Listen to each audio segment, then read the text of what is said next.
আসসালামু আলাইকুম। বীরুত্তম শহীদ Samad school and কলেজের অনলাইন শিক্ষা কার্যক্রমে তোমাদের সবাইকে স্বাগত জানাচ্ছি। আমি মোহাম্মদ হানিফ খান, প্রভাষক, জীববিজ্ঞান বিভাগ। একাদশ দ্বাদশ শ্রেণীর অনলাইন শিক্ষা কার্যক্রমে জীববিজ্ঞান প্রথম পত্রের উপরে আমরা সপ্তম অধ্যায়টির প্রথম ক্লাস নগ্নবীজি আপৃতবীজি উদ্ভিদের প্রথম ক্লাসটি আমরা ইতিমধ্যেই সম্পন্ন করেছি। তার ধারাবাহিকতায় আজকে আমরা দ্বিতীয় ক্লাসটি করে ফেলব। আজকের আমাদের জন্য প্রথম প্রশ্নটি হচ্ছে আবৃতবীজি উদ্ভিদের পাতা সম্পর্কে বর্ণনা করতে বলা হচ্ছে। আমরা আবৃতবীজ উদ্ভিদের বিভিন্ন ধরনের পাতা সম্পর্কে জানব।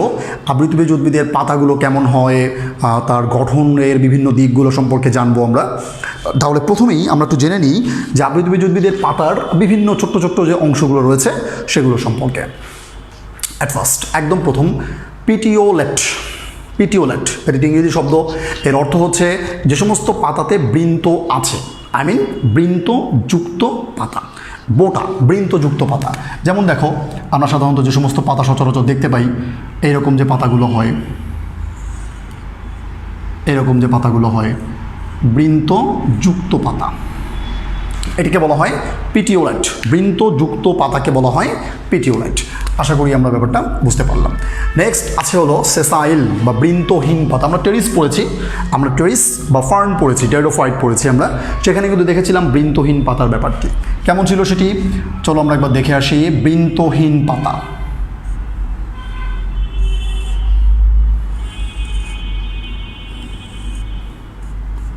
তোমাদের নিশ্চয়ই মনে পড়বে, আমার মনে হয় যে আমরা এরকম দেখেছিলাম বৃন্তহীন পাতা।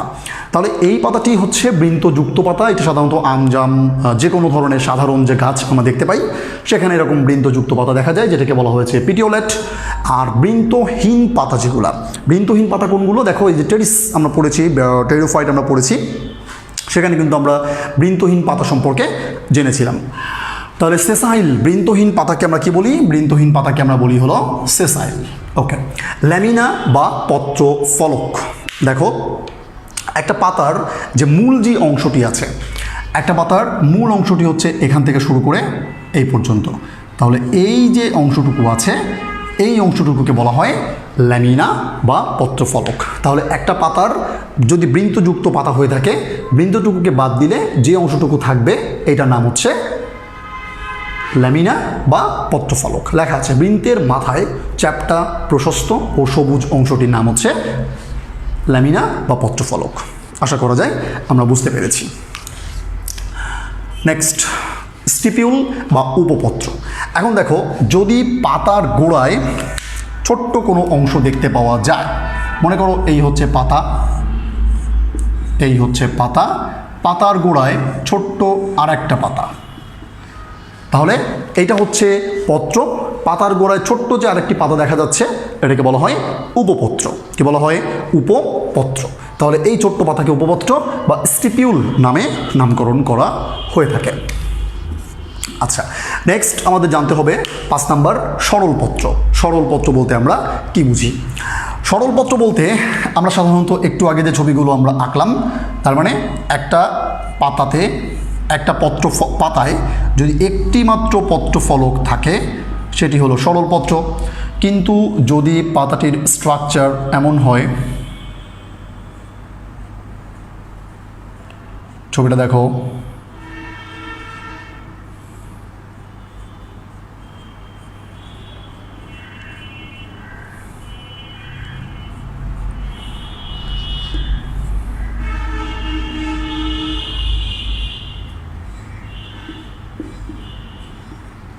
এই দেখো পাতা। তাহলে পাতা কিন্তু এটা হচ্ছে পাতা, কিন্তু একটা পাতাতে কিন্তু অনেকগুলো পত্রফলক আছে। দেখো, অনেকগুলো পত্রফলক আছে। তাহলে এরকম অনেকগুলো পত্রফলকযুক্ত পাতাকে বলা হয় যৌগিক পত্র। তাহলে সরলপত্র কাকে বলে? পাতায় একটি মাত্র পত্রফলক থাকলে, একটা মাত্র যদি পত্রফলক থাকে বা ল্যামিনা থাকে, সেটাকে বলা হয় সরলপত্র। আমাদের আম রয়েছে, কাঁঠাল রয়েছে, এরা সব সরলপত্র। যৌগিক পত্র কাকে বলা হয়?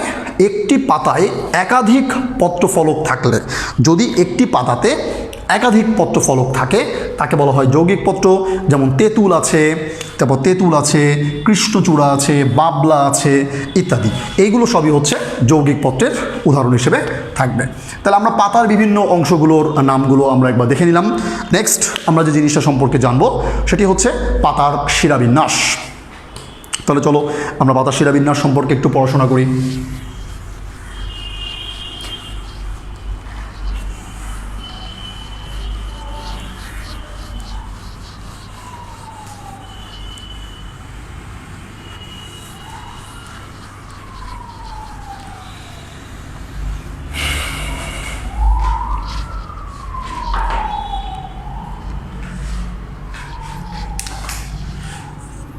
Question number 5, 6.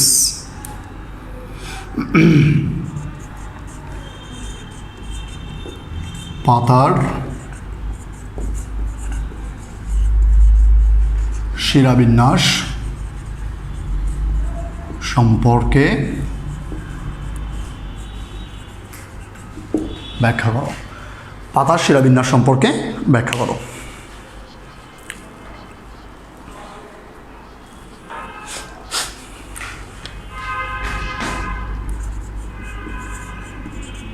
পাতার শিরাবিন্যাস। পাতার শিরাবিন্যাস মূলত দু ধরনের। একটা হলো জালিকাকার শিরাবিন্যাস,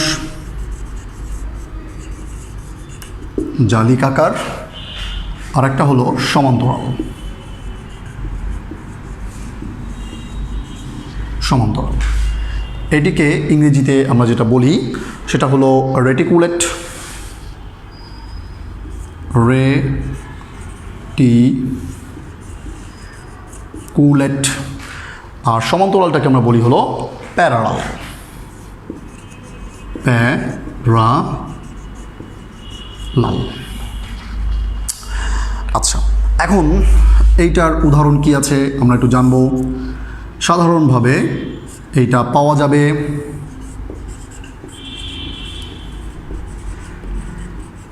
দ্বিবীজপত্রী উদ্ভিদে।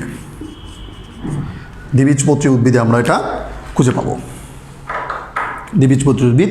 আর একবীজপত্রীর ক্ষেত্রে আমরা পাবো হলো সমান্তরাল।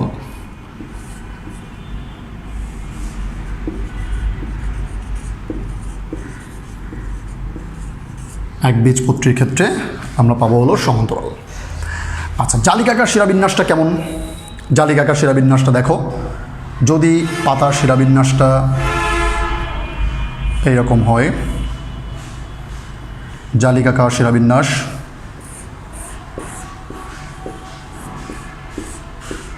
জালের মতো ছড়িয়ে থাকবে, জালিকাকার শিরাবিন্যাস। আর যদি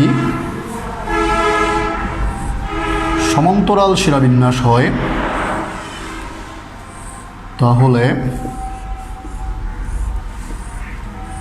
সমান্তরাল শিরাবিন্যাস। তাহলে পাতার শিরাবিন্যাস মূলত দুই ধরনের হয়ে থাকে। একটা হলো জালিকাকার বা রেটিকুলেট শিরাবিন্যাস, আর একটা হলো সমান্তরাল বা প্যারালাল শিরাবিন্যাস। জালিকাকার শিরাবিন্যাস প্রধানত দেখো জালের মতো করে পাতার ভেতরে এই যে শিরা, পাতার ভেতরে যে শিরাগুলো থাকে এই শিরাগুলো সাধারণত কোনো সুনির্দিষ্ট প্যাটার্ন ফলো করে না, জালের মতো করে পেঁচিয়ে পেঁচিয়ে অবস্থান করে।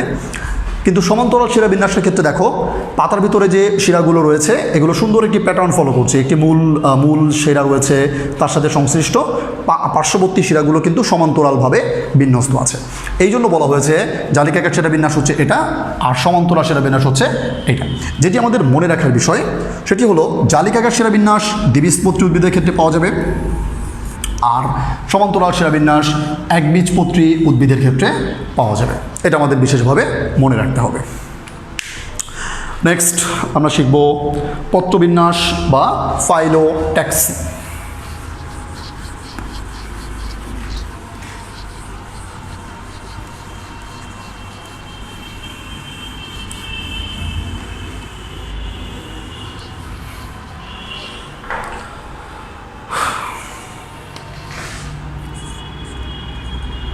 Question number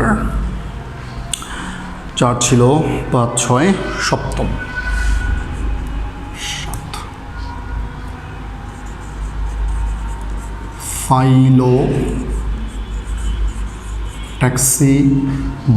ফাইলোট্যাক্সি বা পত্রবিন্যাস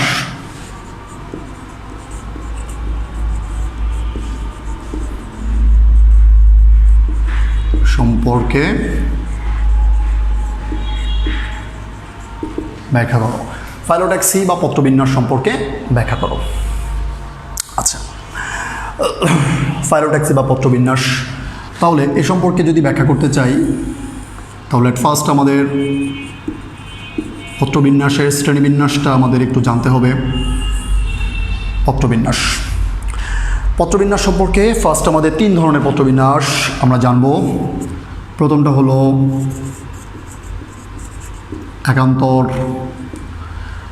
একান্তর ধরনের পত্রবিন্যাস, দ্বিতীয়টি আমাদের জন্য রয়েছে প্রতিমুখ,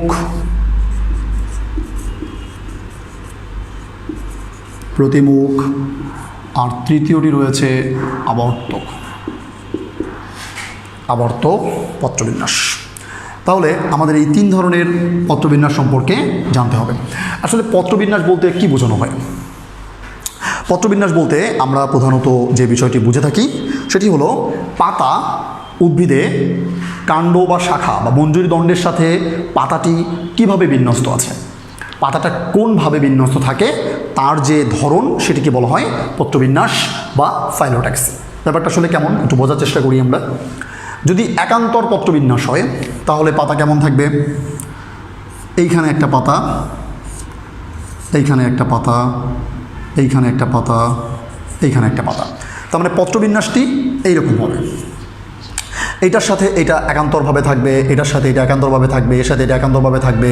মানে পাতার বিন্যাস একটা যেদিকে আছে আর একটা তার একান্তরভাবে অবস্থান করবে। এটা হচ্ছে একান্তর পত্রবিন্যাস।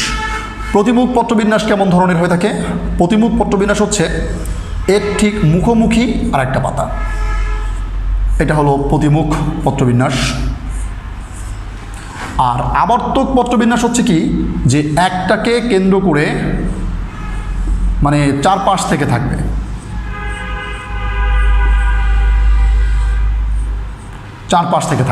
ব্যাপারটা কেমন? এই যদি হয় শাখা বা কাণ্ড, এর 4 পাশ থেকে এখানে একটা পাতা, এখানে পাতা, এখানে পাতা, এখানে পাতা, এখানে পাতা, সব দিকে পাতা থাকবে, পাতাটা রাউন্ডেড অবস্থায় আছে। তাহলে একান্ত পত্রবিন্যাস এই ধরনের, প্রতিমুখ পত্রবিন্যাস এই ধরনের, আবর্তক পত্রবিন্যাস এই ধরনের হয়ে থাকে। আশা করি আমরা পত্রবিন্যাস সম্পর্কে বেসিক নলেজটুকু পেয়েছি।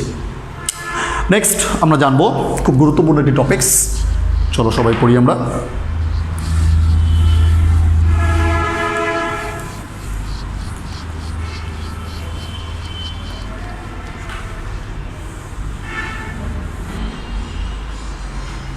ওকে, আমরা এবার যে প্রশ্নটা পড়বো আমাদের এই চ্যাপ্টারের 7ম প্রশ্ন, 7 নম্বর প্রশ্ন, পুষ্পবিন্যাস কি, প্রকারভেদ ব্যাখ্যা করো। এটি আমাদের 7ম প্রশ্ন। আচ্ছা, প্রথমেই আমাদের জানতে হবে পুষ্পবিন্যাস বলতে আমরা কি বুঝি। উত্তরটি হচ্ছে পুষ্পবিন্যাস তার মানে হচ্ছে পুষ্প কিভাবে বিন্যস্ত থাকে সেই বিষয়টি। তার মানে সহজভাবে যদি আমরা একটু বুঝতে চাই সেটা হলো, এই যদি হয় কাণ্ড, এখান থেকে মনে করো একটা শাখা বেরোলো, এই শাখার উপরে পুষ্পগুলো এরকমভাবে সজ্জিত আছে। এই পুষ্পগুলো এইভাবে দেখো সজ্জিত আছে, পুষ্পগুলো এইভাবে সজ্জিত আছে। এখন একটা শাখার উপরে এইভাবেও থাকতে পারে, আবার দেখা গেল এইভাবেও থাকতে পারে।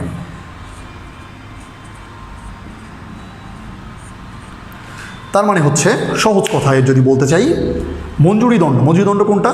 এই পুষ্পগুলো যে শাখার উপরে সজ্জিত আছে, পুষ্পগুলো যে শাখার উপরে সজ্জিত আছে এই শাখাটির নাম হচ্ছে মঞ্জুরি দণ্ড।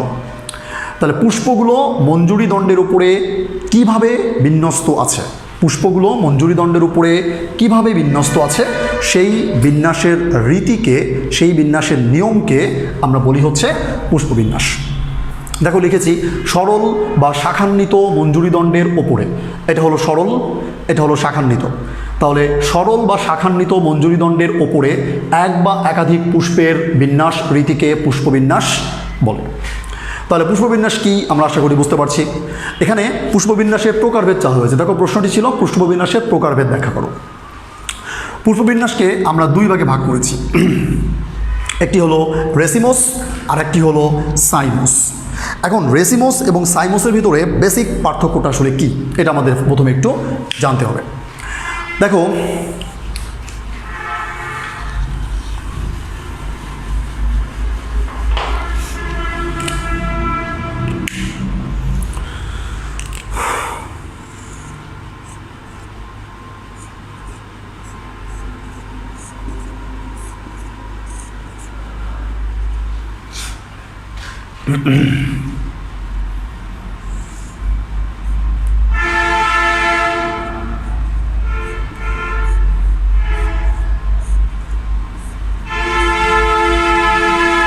দেখো একটা ব্যাপার একটু বোঝার চেষ্টা করো, সেটা হলো এই যে পুষ্পবিন্যাসটা দেখতে পাচ্ছি এবং এখানে যে পুষ্পবিন্যাসটা দেখতে পাচ্ছি, দুটো ভিন্ন ধরনের পুষ্পবিন্যাস আমরা দেখতে পাচ্ছি।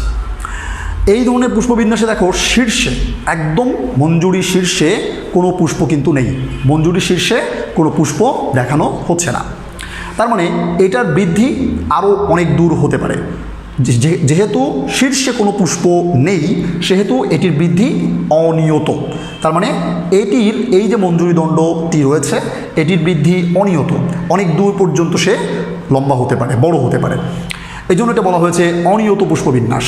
তাহলে রেসিমোস, এটা হলো আমাদের রেসিমোসের উদাহরণ, রেসিমোস এর উদাহরণ। এটাকে বলা হয় অনিয়ত বর্ধনশীল পুষ্পবিন্যাস। অনিয়ত মানে কোনো ফিক্সড বৃদ্ধি সীমা পরিসীমা নেই, বাড়তেই থাকে, জীবনের শেষ দিন পর্যন্ত একটু একটু করে বাড়তে থাকে।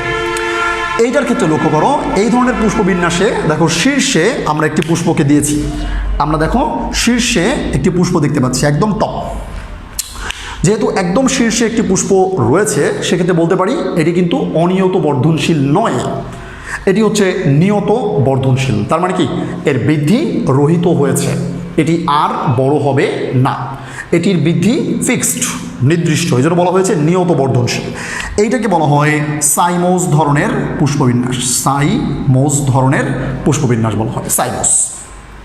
আচ্ছা, তাহলে পুষ্পবিন্যাস দুই প্রকার, রেসিমোস এবং সাইমোস। সাইমোসটা হচ্ছে মাথার দিকে মঞ্জুরি দণ্ডের শীর্ষে পুষ্প থাকবে, বৃদ্ধি ফিক্সড, এটাকে বলা হচ্ছে নিয়ত পুষ্পবিন্যাস। রেসিমোসটা হচ্ছে শীর্ষে মঞ্জুরি দণ্ডের শীর্ষে কোনো পুষ্প থাকবে না এবং এর বৃদ্ধি হচ্ছে অনিয়ত, এটাকে বলা হয় অনিয়ত পুষ্পবিন্যাস বা রেসিমোস ধরনের পুষ্পবিন্যাস। আচ্ছা, সাইমোসের কোনো প্রকারভেদ হয় না, ওটি এক প্রকারই হয়। সাইমোসটাকে ব্যাখ্যা করে রাখি। দেখো কাণ্ডের শীর্ষে সাধারণত সাইমোসের একটাই প্রকার আছে, মনে করো একদম টপ, এইখানে যে একটা ফুল হয়, এইখানে যে একদম একটা ফুল হয়, এটাকে বলা হয় একক পুষ্পবিন্যাস। এটিও কিন্তু সাইমোসের একটা অংশ, এটা হলো জবা, জবা ফুলে সাধারণত এইরকম ধরনের পুষ্পবিন্যাস দেখতে পাওয়া যায়। তার মানে সাইমোস ধরনের পুষ্পবিন্যাসে শীর্ষে একটি ফুল হয়ে থাকে, একটি পুষ্প হয়ে থাকে, যে কারণে ওর বৃদ্ধি ফিক্সড এবং নিয়ত ধরনের পুষ্পবিন্যাস বলা হয়, এর কোনো প্রকারভেদ ব্যাখ্যা করা হয়নি। রেসিমোস ধরনের পুষ্পবিন্যাস অনেক প্রকারের হতে পারে, রেসিমোস ধরনের পুষ্পবিন্যাস অনেক প্রকারের হতে পারে। আমরা এখানে 5 প্রকারের নাম লিখেছি। দেখো রেসিম, স্পাইক, স্পাইকলেট, স্প্যাডিক্স, ক্যাপিচুলাম, আমরা এখানে 5 প্রকারের নাম লিখেছি। প্রথমে লিখেছি রেসিম, তারপর লিখেছি স্পাইক, তারপর লিখেছি স্পাইকলেট, তারপর স্প্যাডিক্স, তারপর ক্যাপিচুলাম। কিন্তু আমরা এখানে যখন বর্ণনা দিয়েছি একটু লক্ষ্য করো, আমরা এখানে কিন্তু 4 প্রকারের বর্ণনা দিয়েছি, রেসিম দিয়েছি, স্পাইক দিয়েছি, স্প্যাডিক্স দিয়েছি, ক্যাপিচুলাম দিয়েছি। কিন্তু আমরা কিন্তু স্পাইকলেটটাকে ব্যাখ্যা করি নি, কারণ আমরা স্পাইকলেটটাকে ডিফারেন্ট আলাদাভাবে পড়তে চাই, পুরোপুরি পৃথকভাবে আমরা এটাকে পড়তে চাই, কারণ স্পাইকলেটটি খুবই গুরুত্বপূর্ণ। পরবর্তী প্রশ্নগুলো জানার জন্য স্পাইকলেটটি আলাদাভাবে পড়াটা জরুরি, এই জন্য স্পাইকলেটটিকে আমরা একটু পরে সুন্দরভাবে পড়ব। তাহলে আমরা একটু একটু করে এখানে সুন্দর বর্ণনা দিয়েছি, পাশে দেখো ছবিও আছে, আমরা বোঝার জন্য সহজ করে একটুখানি পড়া শুরু করতে পারি। তাহলে প্রথম যেটাই আমাদের পড়তে হবে সেটি হলো রেসিম। রেসিমোসের ভেতরে প্রথমটা হচ্ছে রেসিম। ছবির দিকে আগে দেখো, প্রত্যেকটা পুষ্প কিন্তু বৃন্তযুক্ত, এক নম্বর তথ্য হচ্ছে প্রত্যেকটা পুষ্প বৃন্তযুক্ত।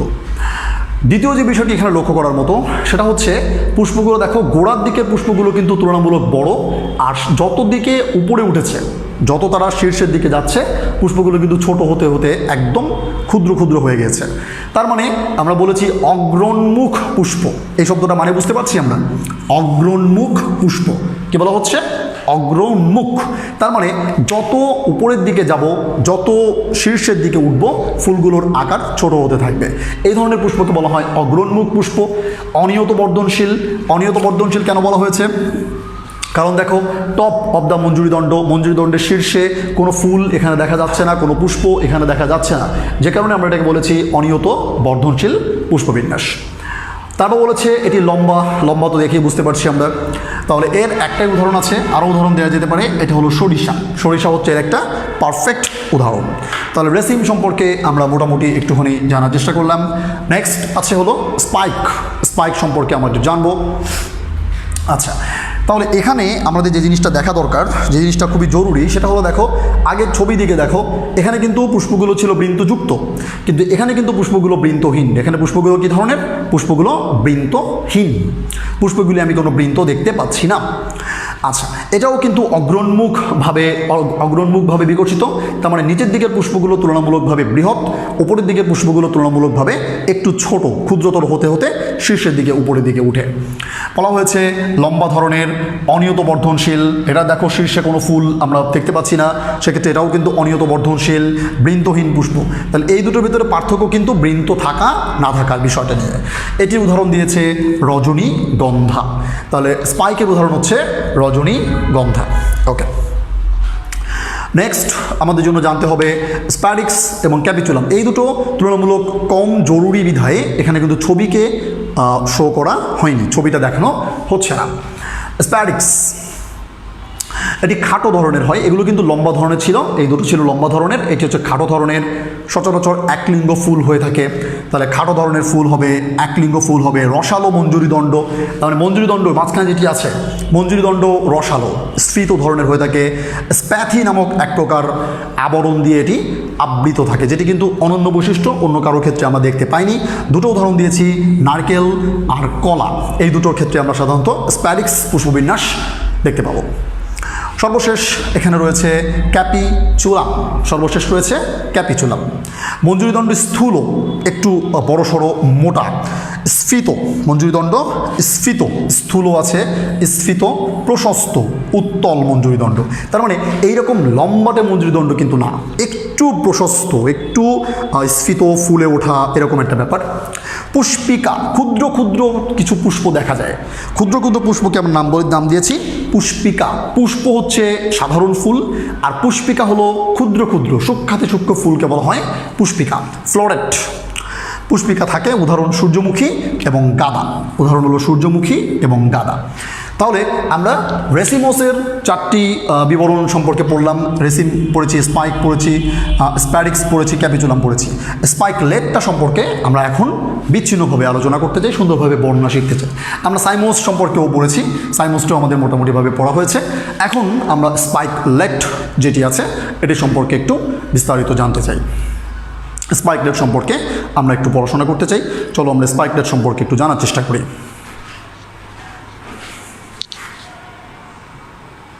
এখন আমরা যে প্রশ্নটি পড়তে চাই সেটি হলো, স্পাইকলেট কি, চিত্রসহ বর্ণনা করো।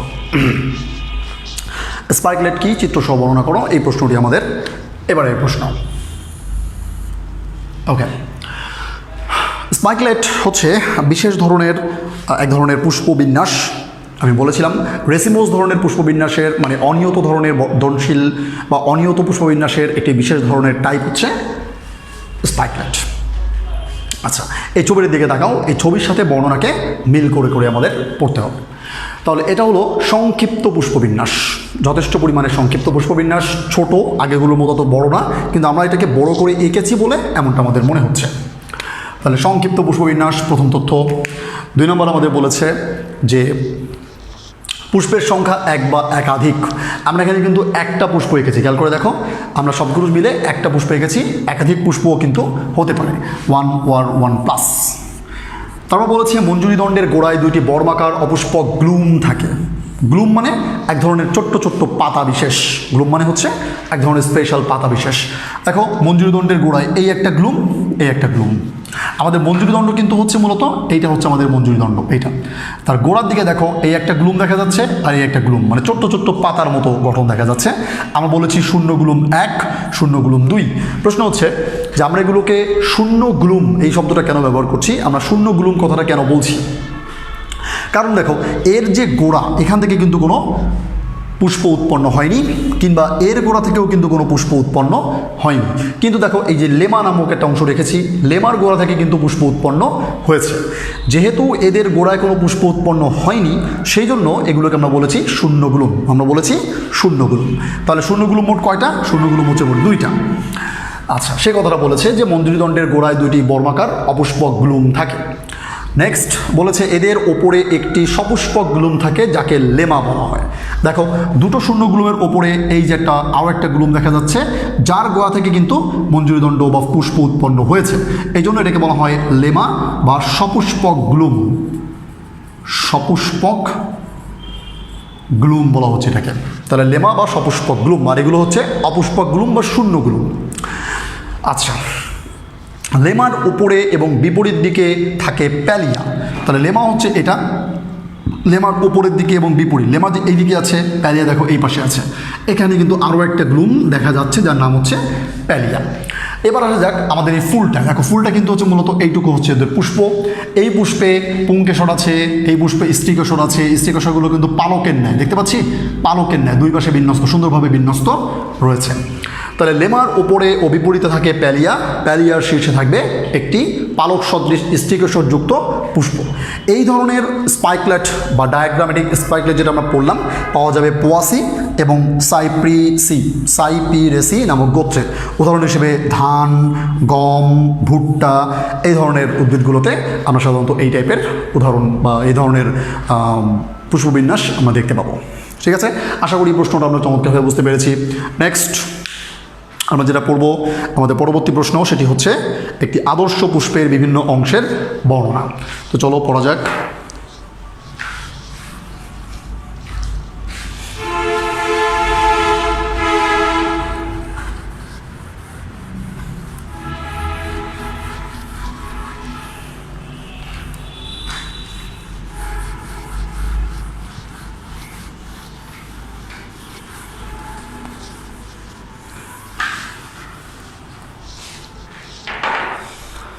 একটি আদর্শ পুষ্পের বিভিন্ন অংশের বিবরণ। আমাদের এবারের প্রশ্নটি হচ্ছে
আরেকটা হলো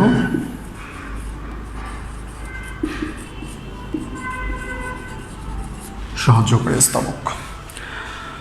অত্যাবশ্যকীয় স্তবক হচ্ছে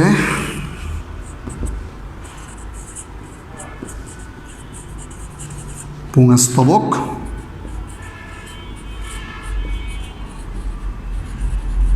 স্ত্রীস্তবক। সাহায্যকারী স্তবক হচ্ছে বৃতি, দলমণ্ডল, বৃতি,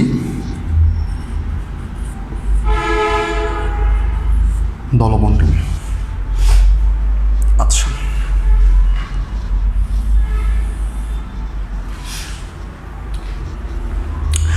তাহলে আমরা একটি আদর্শ ফুলের বিভিন্ন অংশগুলোর বিবরণ সম্পর্কে জানতে চাই। অ্যাট ফার্স্ট, একটি আদর্শ ফুলের বিভিন্ন অংশের বিবরণ। পুষ্প কাকে বলা হয়? প্রথম কথা হচ্ছে হোয়াট ইজ ফ্লাওয়ার। ফ্লাওয়ারটা হচ্ছে উদ্ভিদের প্রজননের জন্য, উদ্ভিদের প্রজনন, সংখ্যা বৃদ্ধি বা বংশবিস্তার করার জন্য বিশেষভাবে রূপান্তরিত বিটপ। বিটপের ইংরেজি হলো শুট। বিশেষভাবে রূপান্তরিত বিটপ বা উদ্ভিদ অঙ্গ বা উদ্ভিদ অংশকে বলা হয়, উদ্ভিদ অংশকে বলা হয় পুষ্প। তাহলে আমাদের কথা হচ্ছে ফুল। ফুল হচ্ছে উদ্ভিদের প্রজননের জন্য, ফুল হচ্ছে উদ্ভিদের প্রজননের জন্য রূপান্তরিত বিশেষ ধরনের বিটপ বা শুট বা বিশেষ অঙ্গকে আমরা বলবো ফুল। তাহলে ফুল সম্পর্কে আমরা পরবর্তী চ্যাপ্টারে ইনশাল্লাহ ভালো করে জানবো, দশম অধ্যায়ে। ফুল, একটি ফুলের প্রধানত অংশ হচ্ছে তিনটা। একটা আদর্শ ফুলের প্রধান অংশ হচ্ছে তিনটা। কী কী সেগুলো? প্রথমটি হচ্ছে পুষ্পবৃন্ত। ফুলের একটা বৃন্ত হবে, ফুলের একটা বৃন্ত, তার মানে যে বৃন্তের সাথে ফুলটি মঞ্জুরি দণ্ডের সঙ্গে কানেক্টেড, সেই বৃন্তটাকে বলা হয় পুষ্পবৃন্ত বা যে অংশের সঙ্গে কানেক্টেড। পুষ্পাক্ষ, পুষ্পাক্ষ মানে হচ্ছে ফুলের পুংস্তবক, স্ত্রীস্তবক, বৃতি, দলমণ্ডল, এই সবগুলো অংশ যার উপরে অবস্থান করছে, যার উপরে দণ্ডায়মান। তার মানে ফুলের যে অংশটি ফুলের বাকি চারটি স্তবককে ধারণ করে তাকে বলা হয় পুষ্পাক্ষ বা থ্যালামাস। আচ্ছা, গেল। নেক্সট, পুষ্প স্তবক। পুষ্পের স্তবক মোট কয়টি? পুষ্পের স্তবক বেসিক্যালি দুই প্রকার। একটা হলো অত্যাবশ্যকীয় স্তবক, আর একটা হচ্ছে সাহায্যকারী স্তবক। তাহলে অত্যাবশ্যকীয় স্তবক কী কী আছে পুষ্পের? ফার্স্ট, প্রথম অত্যাবশ্যকীয় স্তবক হচ্ছে পুংস্তবক। আচ্ছা, অত্যাবশ্যকীয় স্তবক কাকে বলা হয়? একটা পুষ্পের জনন, পুষ্প মূলত কিন্তু জনন কাজে সহায়তা করার জন্য সৃষ্টি হয়েছে। সৃষ্টিকর্তা পুষ্পকে সৃষ্টি করেছেন কেন? জনন কাজে সহায়তা করার জন্য। তাহলে পুষ্পের জনন কাজের সাথে কানেক্টেড, পুষ্পের জনন কাজের সঙ্গে রিলেটেড যে ধরনের স্তবকগুলো রয়েছে তারা হলো অত্যাবশ্যকীয় বা এসেনশিয়াল স্তবক। আর জনন কাজের সঙ্গে সরাসরি সম্পর্ক নেই, ফুলকে প্রতিরক্ষা, রক্ষামূলক কাজে বা সুরক্ষার কাজে যে সমস্ত স্তবকগুলো কাজ করে তাদের বলা হয় সাহায্যকারী স্তবক বলা হয়। তাহলে ফুলের অত্যাবশ্যকীয় স্তবক বা জনন কাজে কানেক্টেড স্তবক হচ্ছে দুইটা, একটা হলো পুংস্তবক আর একটা হলো স্ত্রী স্তবক, দুটো গেল। আর সাহায্যকারী স্তবক যেগুলো সেগুলো হলো দুই প্রকার, একটা হলো বৃতি আর একটা হলো দল। একটা হলো বৃতি আর একটা হচ্ছে দল, এই দুটো। এখন আমরা এগুলোর বিস্তারিত বিবরণ সম্পর্কে জানবো। তো প্রথমেই আমরা পুষ্পবৃন্ত সম্পর্কে জেনেছি, পুষ্পাক্ষ সম্পর্কে জেনেছি, পুষ্পস্তবক সম্পর্কে জানার পথে আছি। অত্যাবশ্যকীয় স্তবক সম্পর্কে আমরা ইতিমধ্যে বলেছি, সাহায্যকারী স্তবক সম্পর্কে আমরা বলেছি। প্রথমেই আমরা আসবো বৃতি সম্পর্কে। বৃতি সম্পর্কে আমাদের কিছু তথ্য এই মুহূর্তে জানতে হবে।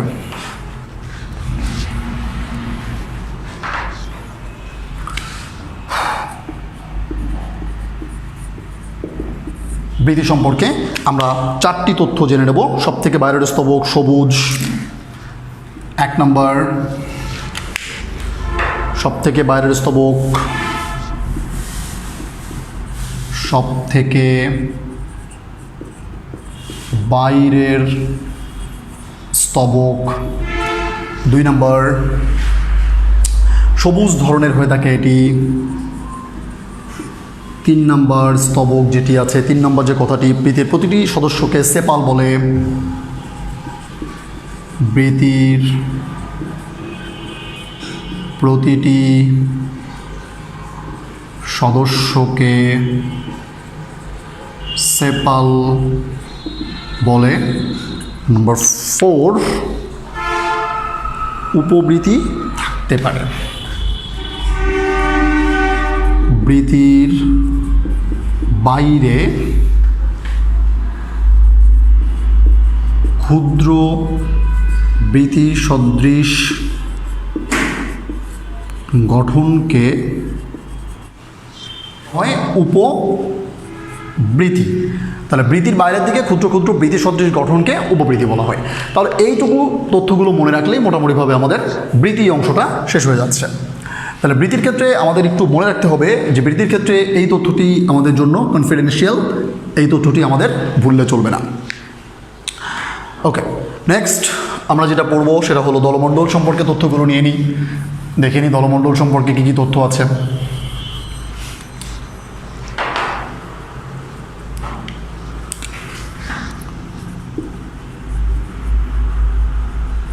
দলমণ্ডল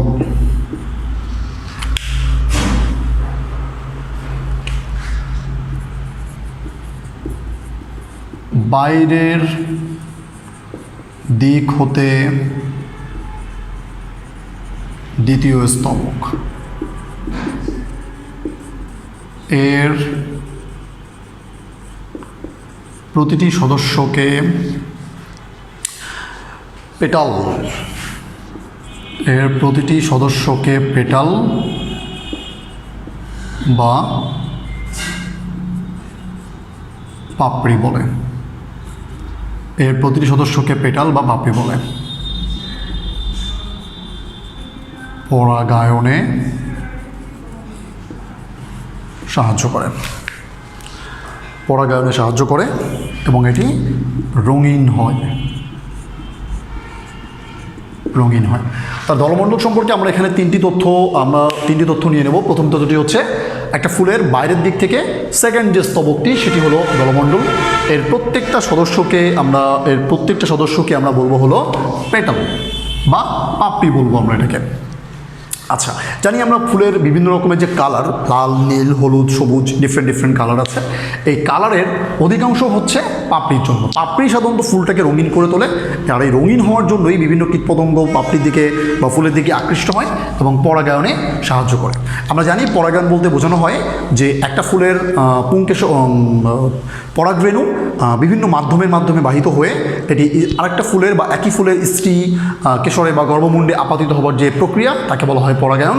আর এই পরাগায়নে সাহায্য করে হচ্ছে দল বা দলমণ্ডল। কারণটা হচ্ছে দলমণ্ডল কালারফুল এবং এটি কীটপতঙ্গকে আকৃষ্ট করে। আচ্ছা, তাহলে এইটুকু আমাদের জানলে মোটামুটিভাবে আমাদের দলমণ্ডল সম্পর্কে তথ্যগুলো আমরা পেয়ে যাচ্ছি। তাহলে বৃত্তি এবং দলমণ্ডল সম্পর্কে তথ্যগুলো যখন আমরা পেয়ে যাব তখন আমাদের অটোমেটিক্যালি সাহায্যকারী স্তবক সম্পর্কে আমাদের বর্ণনা শেষ হয়ে যাচ্ছে। তারপর শুরু করতে হবে অত্যাবশ্যকীয় স্তবক সম্পর্কে। অত্যাবশ্যকীয় স্তবক সম্পর্কে ইতিপূর্বে ব্রিফ করা হয়েছে। সেখানে বলা হয়েছিল অত্যাবশ্যকীয় স্তবক হচ্ছে এমন স্তবক ফুলের যে স্তবকগুলো সাধারণত জনন কাজে সাহায্য করে। তাহলে আমরা জনন কাজে সাহায্যকারী স্তবক হিসেবে অত্যাবশ্যকীয় স্তবকের পুং স্তবকটি আমরা একটু জেনে নিই, যে পুং স্তবক বলতে আমরা আসলে কোনটাকে বুঝে থাকি।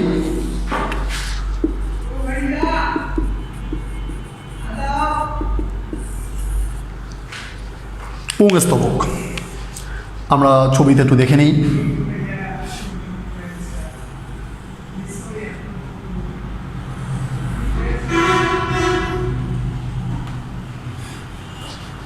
এটা হলো আমাদের পুং স্তবক। পুং স্তবকের এই অংশটাকে বলা হয় পরাগধানী, আর এই অংশটাকে বলা হয় পুংদণ্ড বা ফিলামেন্ট। তাহলে একটি ফুলে সাধারণত এক বা একাধিক পুংকেশর থাকতে পারে। আমরা এখানে একটি পুংকেশর এঁকেছি, তাহলে এটি হলো একটি পুংকেশর। তাহলে একটা ফুলে পুংস্তবকে এরকম অসংখ্য পুংস্তবক থাকতে পারে, পুংকেশর থাকতে পারে। প্রত্যেকটা পুংকেশর সাধারণত দুটি অংশ দিয়ে গঠিত হয়। একটা হলো পুংদণ্ড, লম্বা দণ্ডাকার যে অংশটি আমরা দেখতে পাচ্ছি এটি হলো পুংদণ্ড, এবং শীর্ষে যে স্ফীত থলির মতো যে অংশ দেখা যায় এটাকে বলা হয় পরাগধানী বা অ্যান্থার। সাধারণভাবে এগুলোর ভেতরেই মূলত পরাগরেণু উৎপন্ন হয়, এগুলোর ভেতরেই মূলত পরাগরেণু বা পোলেন উৎপন্ন হয়ে থাকে।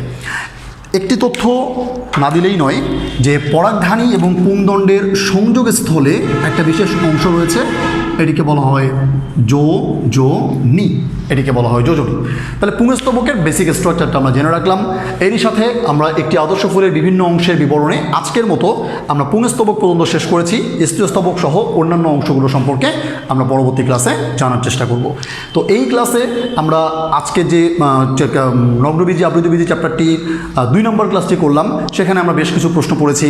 সেখানে আমরা প্রথমে পড়েছি পুষ্পমঞ্জুরি সম্পর্কে আমরা আলোচনা করেছি। পুষ্পমঞ্জুরি কী, প্রকারভেদ সম্পর্কে আমরা জেনেছি, আমরা পুষ্পপত্র বিন্যাস সম্পর্কে জেনেছি, আমরা আরও ফুলের বিভিন্ন অংশগুলো সম্পর্কে বিবরণ জেনেছি।